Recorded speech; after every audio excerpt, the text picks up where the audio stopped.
Kita memperingati hari kemerdekaan tanggal 17 Agustus. Banyak upacara yang dilakukan, bahkan juga ada di IKN, ya, yang memang saya jujur katakan fantastik. Kenapa? Karena dalam waktu sekian lama bisa dilakukan acara pengibaran bendera Sang Saka Merah Putih di tempat, di kota yang baru, ya, di Kalimantan. Tetapi saudara, kemerdekaan itu bukan tanpa perjuangan. Banyak darah dan banyak air mata, penganiayaan, tekanan, dan kematian sampai kemerdekaan itu bisa didapatkan. Tetapi berpuji Tuhan saudara, untuk bisa merdeka kita tidak perlu harus mati. Yesus yang sudah mati menggantikan kita. Tetapi untuk mempertahankan kemerdekaan itu, disitulah bentuk pengorbanan. Memperolehnya kita tidak berkorban, tapi mempertahankan itulah yang membuat kita terus-menerus harus berkorban. Bapak Ibu yang dikasihi Tuhan, di dalam sejarah penyebaran Injil, inilah yang kita lihat bagaimana Injil itu dipertahankan dan juga diperluas. Dan ini banyak harga dan banyak jiwa yang harus dikorbankan demi penyebaran Injil. Dan salah satu kota terpenting dalam penyebaran Injil setelah kota Roma, Korintus, Galatia, Efesus, Filipi, Kolose, Tesalonika, itu adalah kota Antiokhia. Nah, kota Antiokhia ini saudara dalam Kaisar Romawi itu kota terbesar ketiga setelah Roma dan Alexandria. Kalau di Australia ini mungkin Sydney, Melbourne, yang ketiga apa kota yang terbesar? Halo, Brisbane, ya. Karena berdasarkan property price kan, begitu. Sydney, Melbourne, Brisbane. Nah, Bapak Ibu Saudara dikasih Tuhan, ini ada kota yang terbesar setelah Roma dan Alexandria. Dan sebelum Injil masuk ke Antiokhia, saudara, siapa mereka yang tinggal di kota Antiokhia ini? Mereka adalah orang-orang yang bejat moral. Mereka dikatakan orang-orang yang immoral. Ya, mereka itu melakukan apa saja semua oke, boleh saja. Bahkan yang lebih menyedihkan adalah mayoritas, saya katakan tidak minoritas, mayoritas penduduk di kota Antiokhia itu melakukan penyembahan kepada Dewi Devin di dalam kuil Devin. Dan apa yang dilakukan oleh mereka? Mereka punya imam-imam perempuan, tetapi mereka melakukan yang disebut dengan sacred prostitute. Mereka melakukan pelacuran. Dan imam-imam itu yang melakukan. Dan kalau imam yang melakukan, apalagi pengikutnya. Simbolnya seperti itu. Namun saudara yang luar biasa, di tengah-tengah kebejatan moral begitu luar biasa bejatnya, anugerah Allah juga dicurahkan luar biasa bagi kota bejat ini.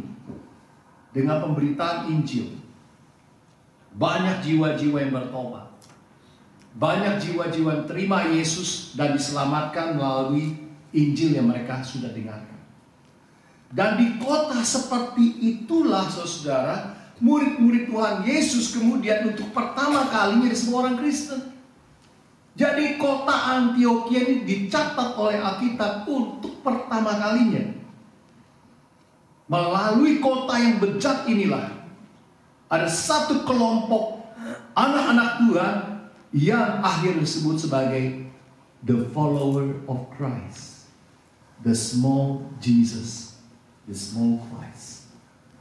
Bayangkan, di tengah kebejatan itu timbullah nama yang begitu mengharumkan sampai hari ini. Nama Kristen. Nah, ini jadi kesaksian buat kita semua saudara, bahwa ternyata the power of the gospel is mightier is greater than our sin, dan immoral.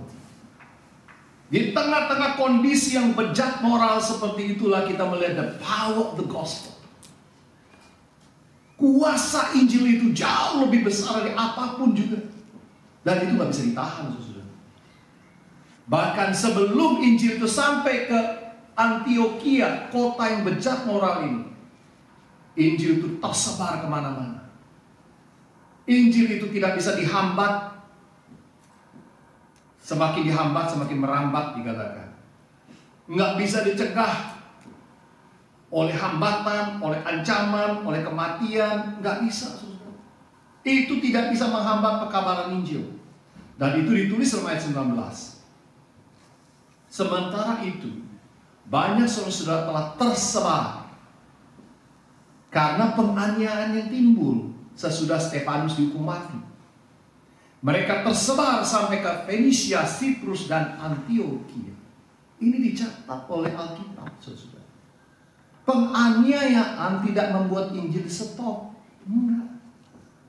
Justru dengan penganiayaan itu, saudara, Injil itu makin disebarkan.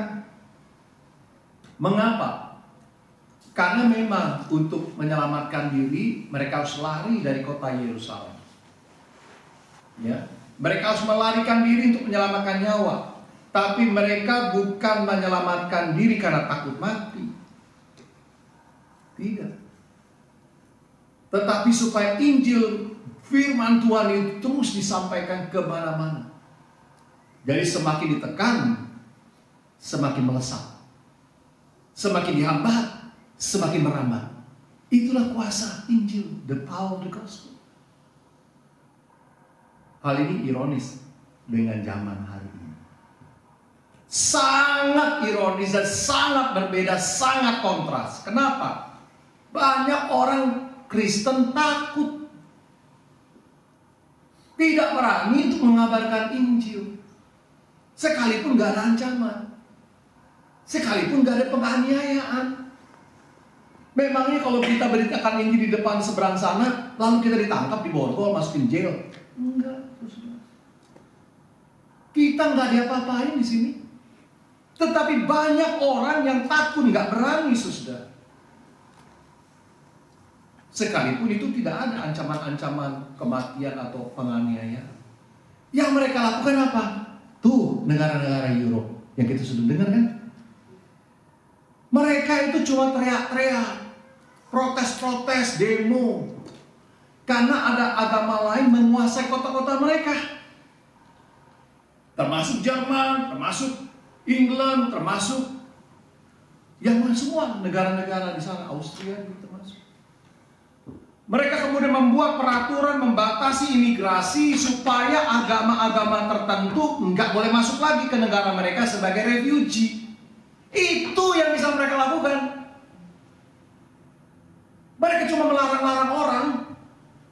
Mereka cuma menghambat-hambat orang. Masalahnya kenapa, saudara? Yang ada itu bukan orang lain. Yang masalah itu orang Kristen itu sendiri. Yang membuat terjadi persoalan bukan agama lain, tetapi orang Kristen sendiri. Kenapa? Karena kita malas, kita malu, kita segan untuk ngomong tentang Injil. You can test yourself. Have you ever talked to your neighbors about Jesus?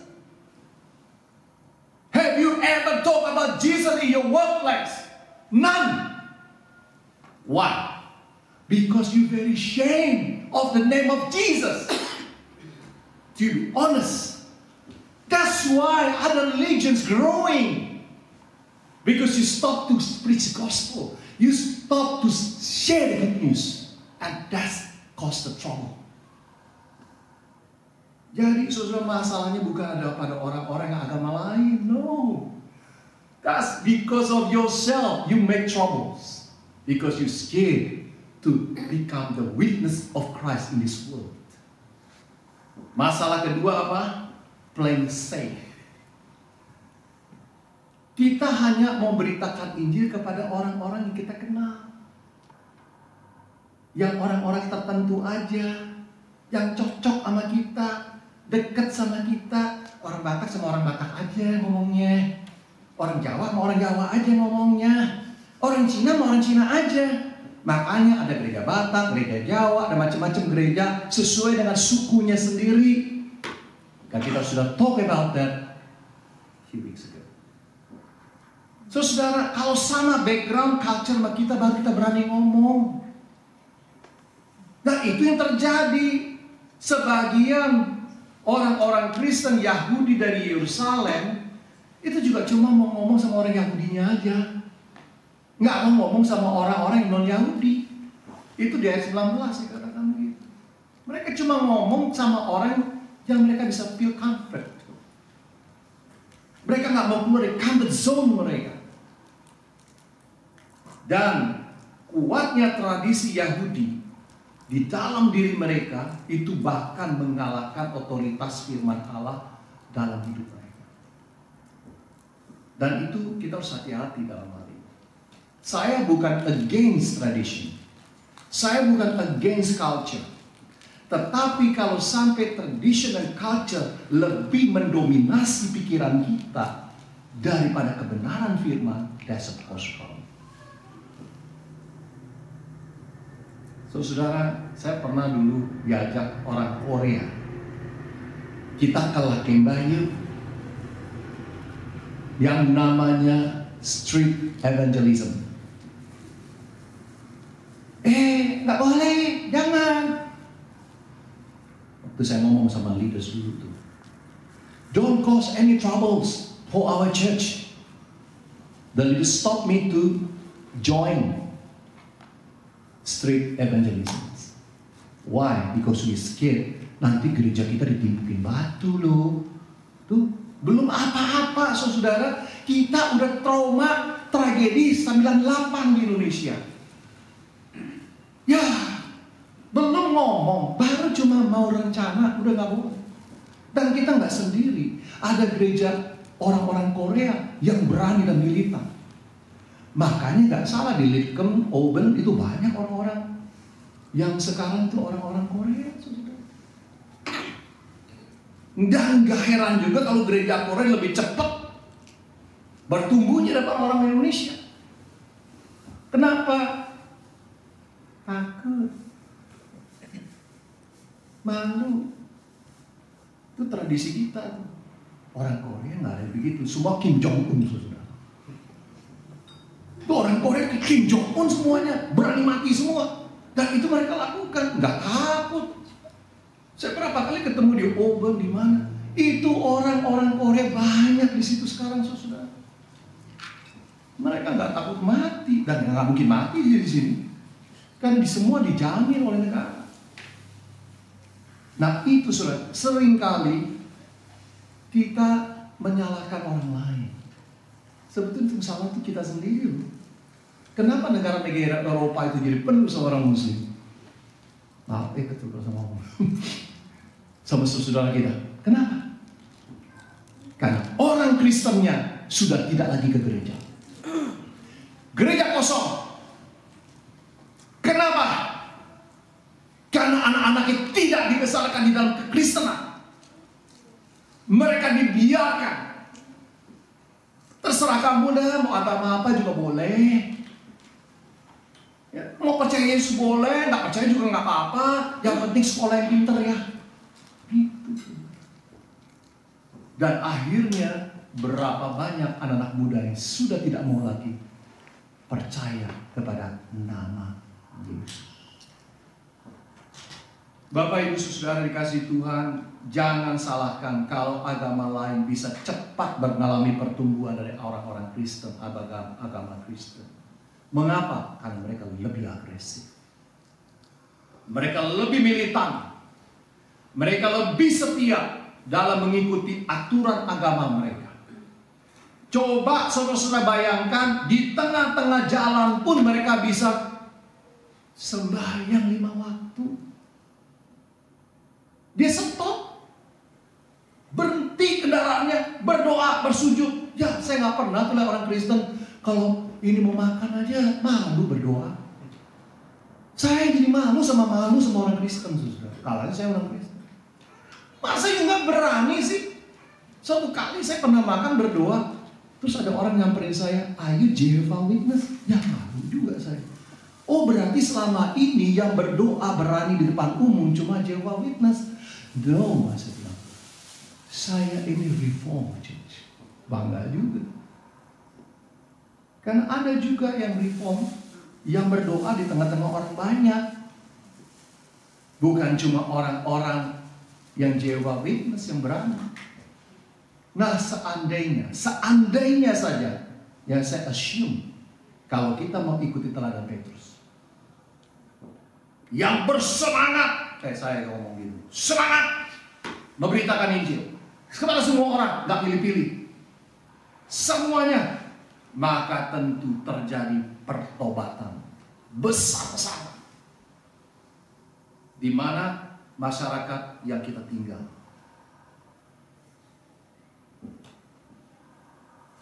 Karena Tuhan Allah Roh Kudus itu bekerja dalam setiap hati orang yang percaya yang mendengar Injil, dan inilah yang menyebabkan terjadi massive repentance, massive conversion.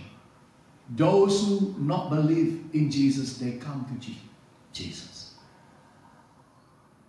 Bapak Ibu yang dikasihi Kristus, ada 4 hal yang menyebabkan gereja Antioquia bertumbuh dengan begitu pesat. Tadi kita sudah dengarkan. Yang pertama, yaitu mereka berani mengabarkan Injil, nggak takut mati. Yang kedua, karena kuasa Roh Kudus menyertai mereka, sehingga pemberitaan Injil itu menghasilkan pertobatan yang luar biasa. Lalu masih ada 3 lagi yang kita akan pelajari, yaitu pertama, jemaat Yerusalem mendukung jemaat Antioquia. Siapa yang kirim Barnabas dari Yerusalem ke Antioquia? Perhatikan saudara, bukannya Petrus, bukannya Yohanes juga, bukan juga Yakobus, tapi dikatakan the congregation, jemaat yang mengutus Barnabas ke Antioquia. Dan ini betapa pentingnya pelajaran kita hari ini, bahwa jemaat harus mendukung jemaat yang lain, bukan saling berebut jemaat.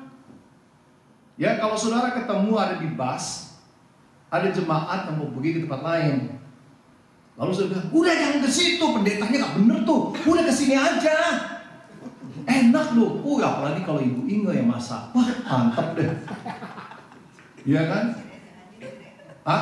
Oh nyindir. Enggak ada Ibu Susi deh kalau gitu ya, atau Ibu Riana deh, atau siapa deh gitu ya. Makannya enak, gratis lagi kan. Kalau gereja lain kan bayar, kita enggak, gratis dikasihnya. Wah kita promosi deh, supaya apa? Ambil ke jemaat, supaya nggak ke gereja itu, ke gereja kita. Ini sangat beda, saudara. Sangat berbeda dengan kondisi jemaat sekarang. Jemaat sekarang saling rebutan, saling tarik menarik antara satu dengan yang lain, bukan saling dukung, tetapi high competition, berebut kita satu sama lain. Kalau ada jemaat pindah gereja, nanti ditelepon oleh pendetanya, "Pak, itu kan domba saya, jangan diambil dong." Ya, Pak, gimana sih? Saya itu jemaat gue kan, dia udah ke sono, dia udah dibaptis di sini, kenapa lu ambil? Lu jangan gitu loh, kita sesama rekan sekerja nggak boleh ngambil jemaat orang. Saya pernah tuh waktu itu nelfon orang untuk birthday-nya, ditelepon, terus saya diomelin, "Pak, kalau mau mancing," dia suka, saya tahu saya suka mancing, "jangan tuh mancing di akuarium orang." Berarti kalau saya telepon orang ulang tahun, saya mancing akuarium di depan orang lain. Nggak boleh. Ini beda loh sama jemaat Yerusalem.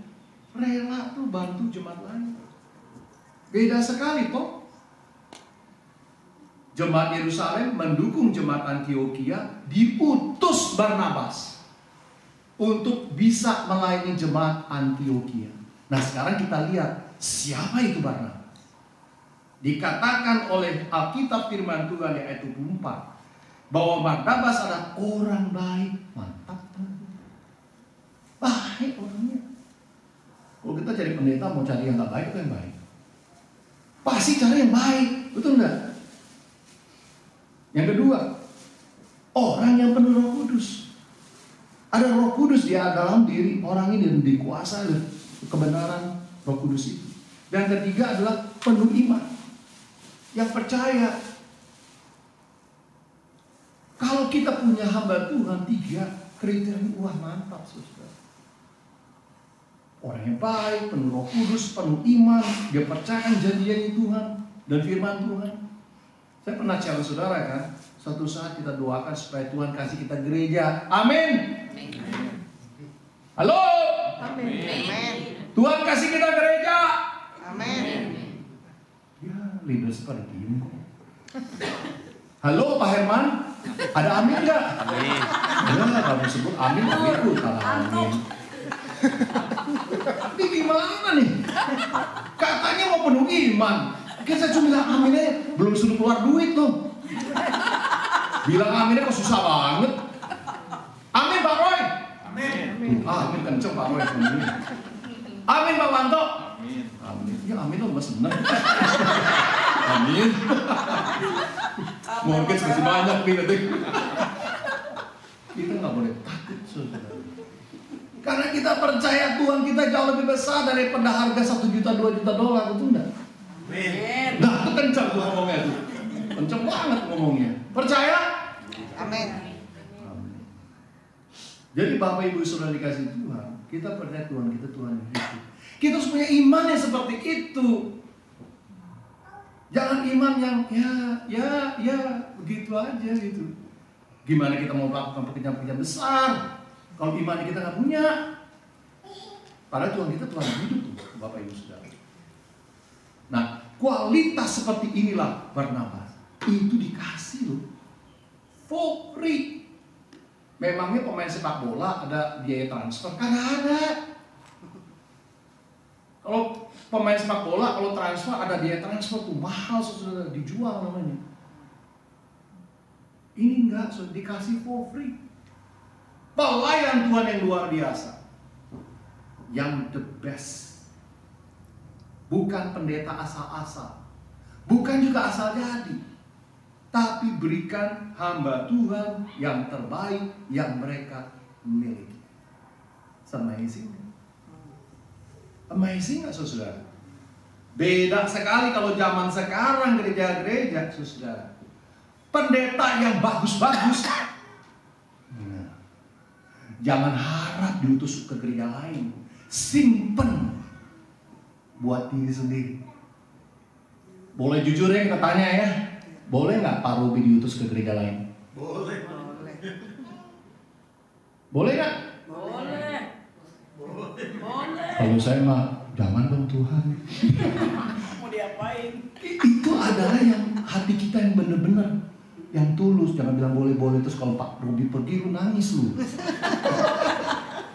Kalau saya masa nangis saudara. Kita jujur saudara, kita tuh nggak bisa ngelepasin orang yang hebat. Pemain sulap, pinter khotbah, nyanyinya mantep. Apa yang nggak Pak Robi nggak punya? Orangnya baik. Aduh, udahlah segalanya lah Pak Robi. Hah? Oh baru separuh itu ya. Jadi artinya beda sama gereja pada zaman sekarang. Pendeta yang kualitasnya bagus disimpan buat diri sendiri, nggak mau diutus. Tapi kalau pendeta itu bermasalah, nah ini dia. Itu yang diutus. Karena apa? Lu cepet-cepet pergi dari sini daripada lu jadi bikin troublemaker.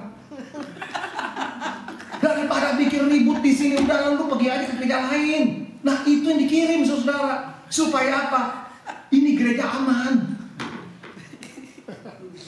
Jadi kalau saudara mau mengutus Pak Robi, artinya apa? Aman. Troublemaker. Iya, berarti kalau kalian itu setuju Pak Robi buru-buru pergi, artinya memang Pak Pak Robi itu troublemaker di sini. Jadi kita nggak suka sama dia, itu yang kita utus. Tetapi kembali, jemaat Yerusalem tidak seperti itu. Bukan saudara dan saya. Mereka punya genuine heart to send the best of the best for the other people, the other congregation. Ini alasan pertama mengapa jemaat ini pesat sekali. Kenapa? Ada Barnabas, hamba Tuhan yang baik, hamba Tuhan yang penuh dengan kualitas yang baik. Yang kedua adalah pelayanan ke jemaat itu harus berkesinambungan. Ketika Barnabas masuk ke dalam pelayanan di Antioquia, dia melakukan follow up. Pelayanan yang berlanjut, tidak merubah-rubah, tidak merombak pelayanan yang sebelumnya. Tak, coba kita lihat tuh Prabowo naik ya. Dia merombak nggak Pak Joko ibunya atau melanjutin? Ini kita bisa tahu saudara, ada orang nggak suka legacy orang lain. Maunya dihancurin aja, bikin baru aja. Tetapi Barnabas nggak seperti itu orang. Dia mau melanjutkan, bukan menghancurkan. Dan dia berkata apa? Sesuatu yang menjadi buktinya. Dia menasihati mereka supaya mereka semua tetap setia kepada Tuhan. Ayat 23. Ini Barnabas. Dia nggak mau tuh ambil hati jemaat untuk pro dia, dukung dia, pribadi dia, supaya agenda dia bisa jalan. Kayak politikus-politikus zaman sekarang. Ada bargaining power namanya. Lu kalau begini lu kasih ke menteri ya. Enggak seperti itu saudara. Enggak ada bargaining kayak gitu-gituan. Enggak ada politik-politik kotor, enggak ada. Mereka atau Barnabas ini dia memberikan supaya jemaat itu ikut Yesus, bukan ikut dirinya. Menasihati mereka supaya mereka tetap setia kepada Tuhan, bukan setia kepada Barnabas, perorangan, bukan kepada dirinya. Ini beda saudara zaman sekarang juga. Saya selalu bandingkan zaman sekarang. Gereja pada zaman ini, hamba Tuhan itu usaha keras untuk simpati jemaat diambil, setia kepada dirinya. Ikut aku. Kenapa jemaat itu supaya ikut dia? Entah kalau dia punya agenda tertentu, dia pergi, ahli jemaat pada ikut sama dia. Sebagai akibatnya pelayanan ke jemaat gak bisa berkesinambungan. Yang ada perpecahan. Itu real saudara. Kita lihat di depan mata kita. Gereja cepat sekali beranaknya. Bukan beranak namanya jemaat, pindahin jemaat. Maksud saya begitu. Pindahin dari satu kantong ke kantong lain. Maka kalau kita baju Yesus sekarang kantongnya banyak kecil-kecil. Kalau kita pernah baju Tuhan Yesus kan jubah tuh, kantongnya ada tuh kecil-kecil sama kantongnya. Nggak ada kantong yang gede-gede. Kan jemaat pindah kantong, jadi kantong banyak. Saya katakan ini penting buat jemaat GGIC. Saya Pak Robi, kita berduet kerjasama membangun jemaat. Tapi kami sesadar-sadarnya, nggak mungkin selama-lamanya kami akan menjadi hamba Tuhan di tempat ini. Begitu pula para leaders yang namanya Pak Roy Chun, Herman Sujaya, Seliwanto tidak selama-lamanya menjadi leader GGIC. Satu saat ada orang yang lebih muda yang akan menggantikan kami. Itu jelas. Suatu saat nanti ada hamba Tuhan lain yang replace us. Nah, Barnabas juga punya pikiran sama kayak Pak Robi dan saya. Nggak mungkin dia terus-terus ada di jemaat Antioquia. Itulah sebabnya ada alasan kenapa Barnabas memanggil Saulus yang kemudian jadi Paulus untuk mendampinginya pelayanan di Antioquia. Jadi bukan berarti nih ya, gue kasih lu jemaat ya, udah diurus deh, kabur. Enggak begitu. Setahun dulu sama-sama sama Paulus.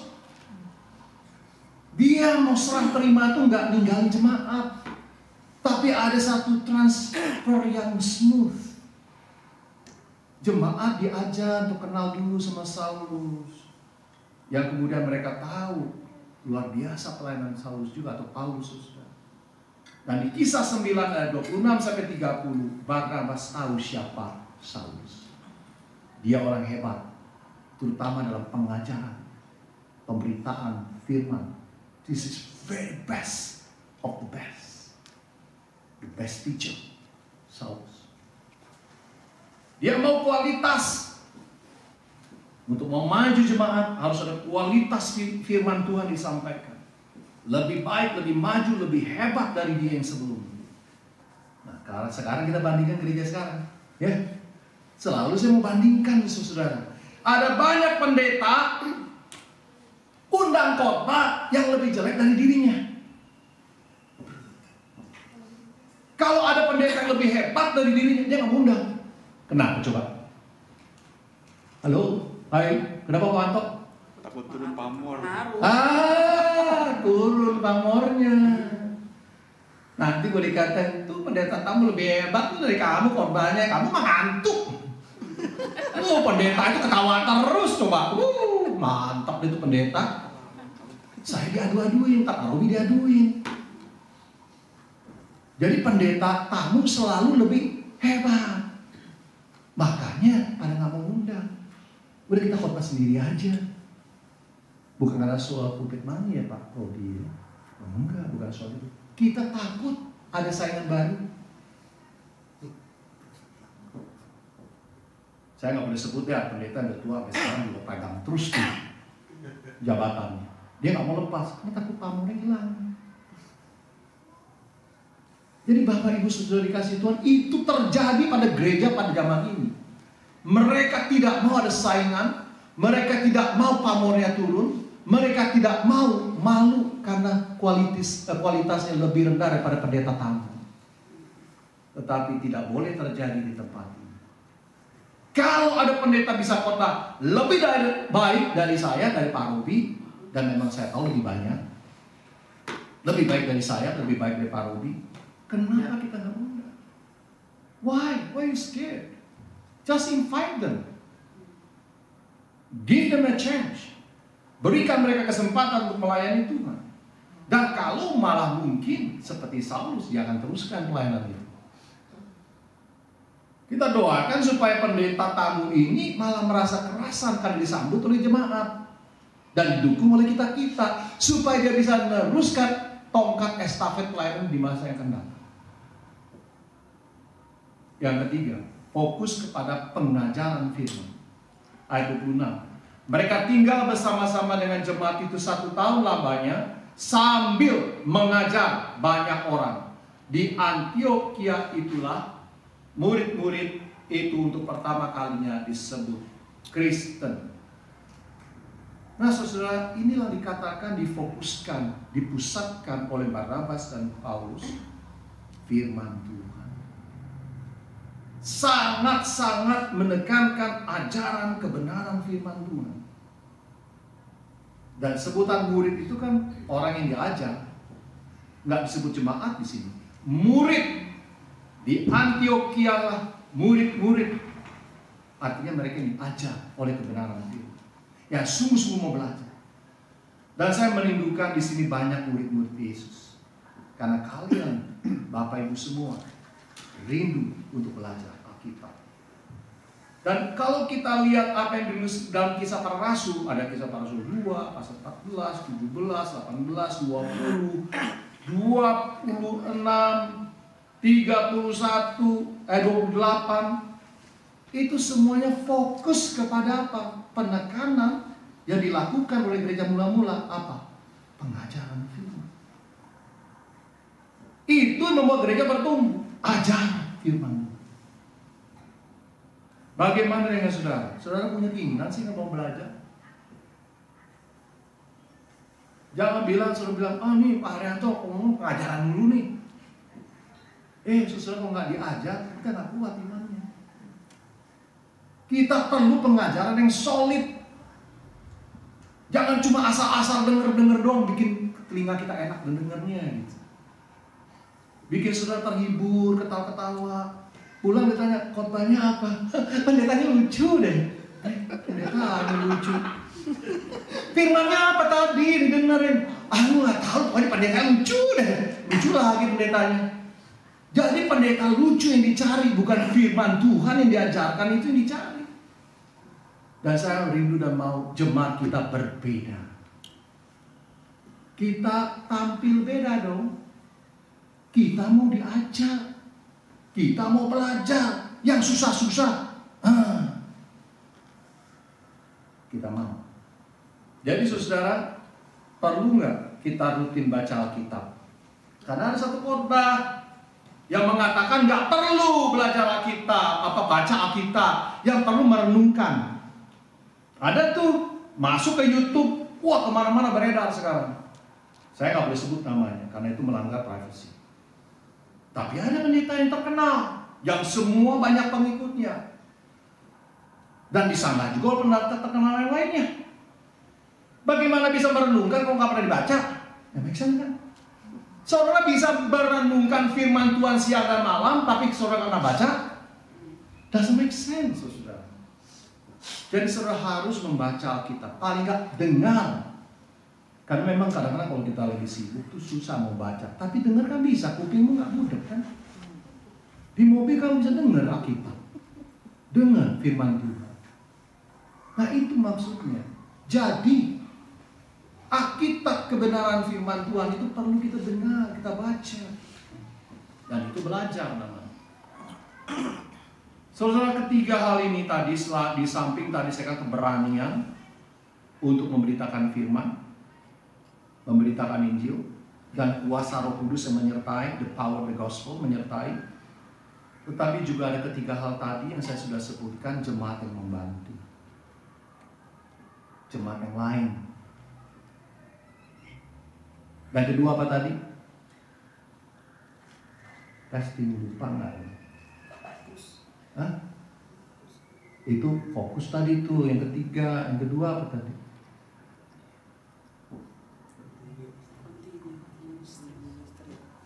Pelayanan itu harus berkelanjutan. Harus ada generasi penerus. Jangan dikangkangin sendiri. Kasih kesempatan orang lain untuk bisa memimpin gereja kita. Yang ketiga, apa tadi? Fokus kepada ajaran firman.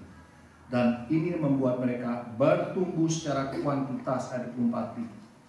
Dan itulah membuat mereka growing in numbers.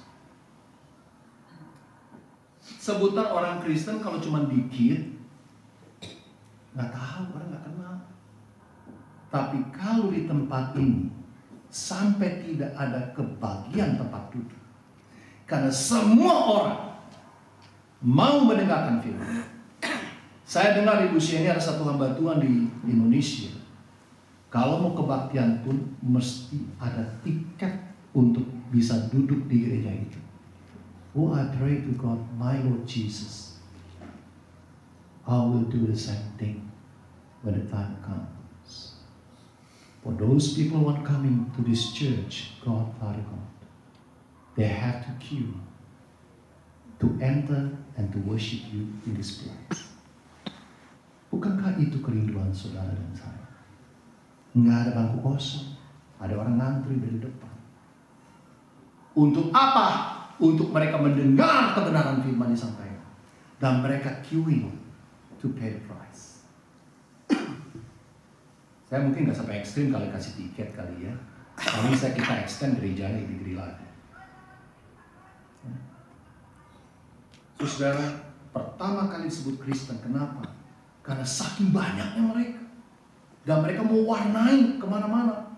Sampai orang-orang bilang, di kota Sydney, GGIC, oh aku tahu di KMC. Semua pada tahu. Bukan cuma Susi doang yang tahu. Banyak orang lain di seluruh kota Sydney, GGIC terkenal, saudara.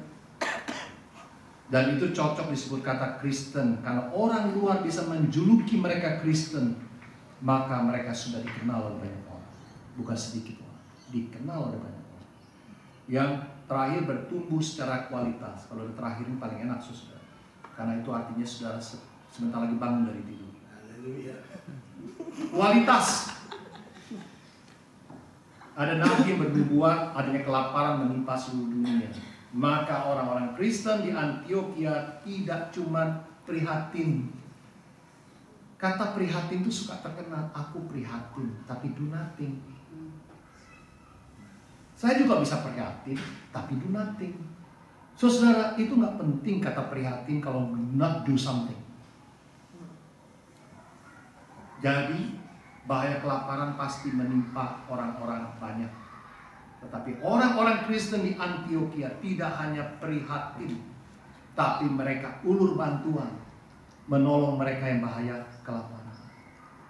Mungkin ada beberapa jemaat Antioquia yang cukup kaya, yang nggak menderita oleh karena bahaya kelaparan. Tapi kan nggak semuanya begitu.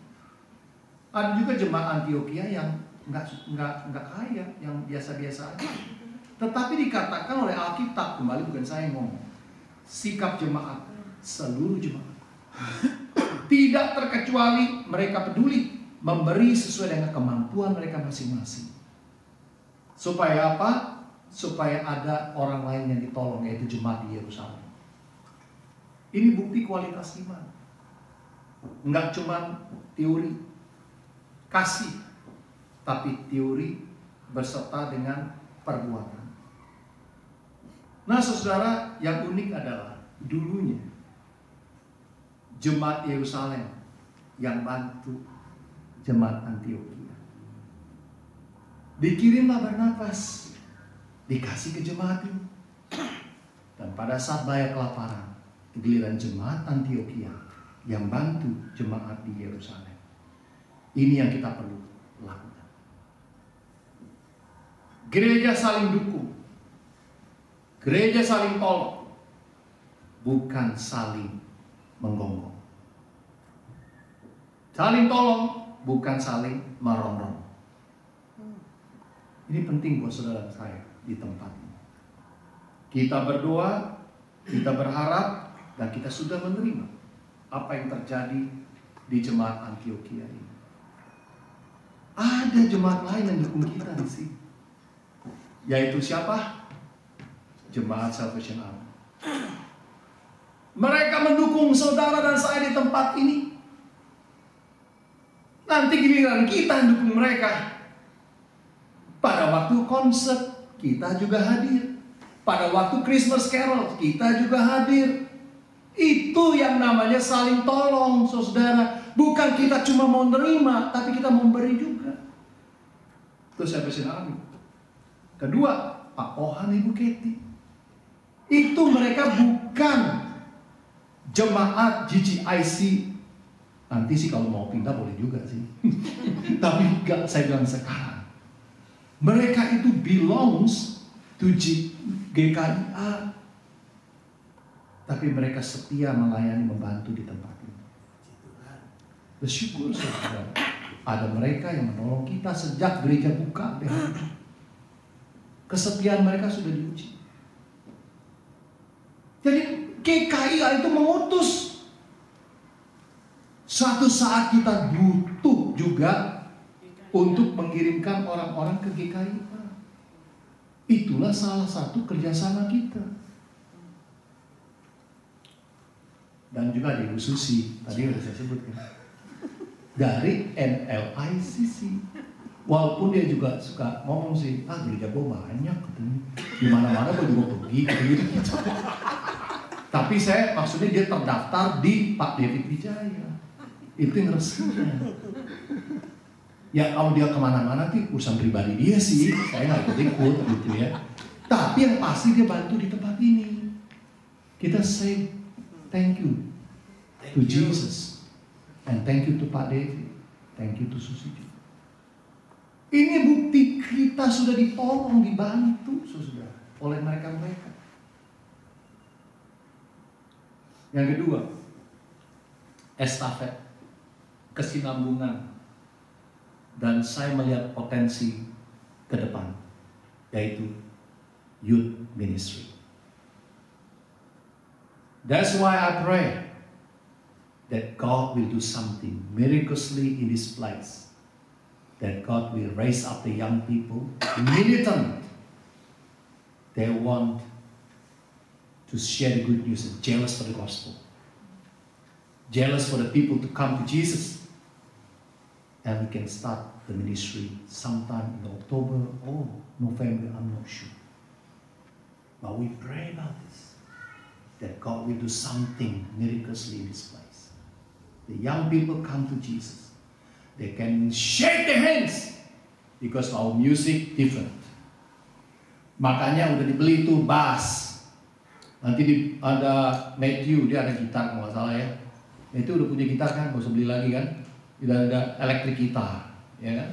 Ada drum, ada apa, semua. Nah, saya lagi doain juga anaknya Pak Pohan. Halo Pak Pohan, jangan pura-pura nggak lihat. Lemos aja. Anaknya mantap. Loren, kita doakan. Sebut namanya dalam doa-doa kita supaya Tuhan kirim orang itu kemari. Dan bisa ada music team yang hebat di tempat ini. Ministry young people grow so fast. Dan doain anak saya juga tuh yang belakang lagi ketawa-ketawa aja.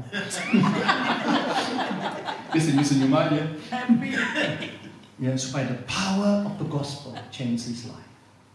The power of the Holy Spirit will enhance him and encourage him to do something that God wants for him. Not for because of the Father, but the Father in heaven. Dan ketiga, fokus pada pengajaran firman. Ini panjang lagi khotbah. Praktekkan dalam pelayanan kita. Supaya kita bertumbuh secara kuantitas dan juga kualitas. Kita bertumbuh.